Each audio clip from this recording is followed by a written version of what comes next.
மயிலாடுதுறை கூரைநாட்டில் அமைந்துள்ள இந்து சமய அறநிலைய ஆட்சித்துறைக்கு சொந்தமான சொர்ணாம்பிகை உடனாகிய செம்போன் ஈஸ்வரர் ஆலயம் ராமர் மடம் என்று பக்தர்களால் அழைக்கப்படுகிறது.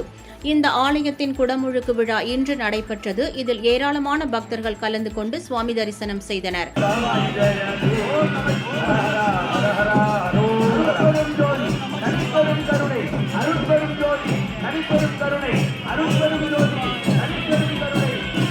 சேலம் பழைய பேருந்து நிலையத்தில் உள்ள கோட்டை பகுதியில் 1000 ஆண்டுகள் பழமை வாய்ந்ததும் புகழ் பெற்றதுமான அருள்மிகு அழகிரிநாத சுவாமி திருக்கோவில் குடமுழுக்கு விழா கடந்த 2013ஆம் ஆண்டு நடைபெற்றது.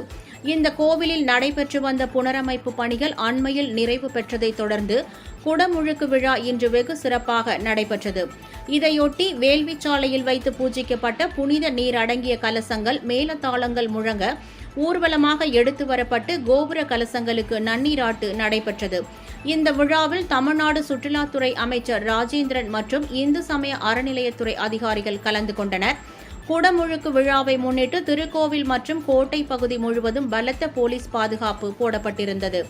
பல்லாயிரக்கணக்கான பக்தர்கள் நீண்ட வரிசையில் காத்திருந்து சுவாமி தரிசனம் செய்தனர்.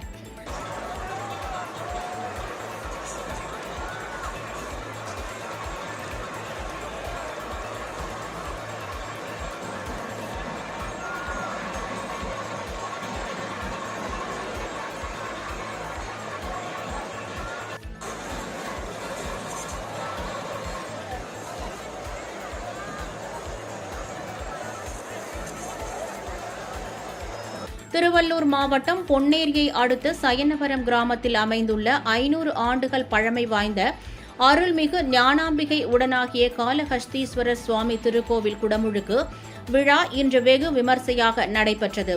இவ்விழாவில் ஏராளமான பக்தர்கள் கலந்து கொண்டு சிவபெருமானை தரிசனம் செய்தனர்.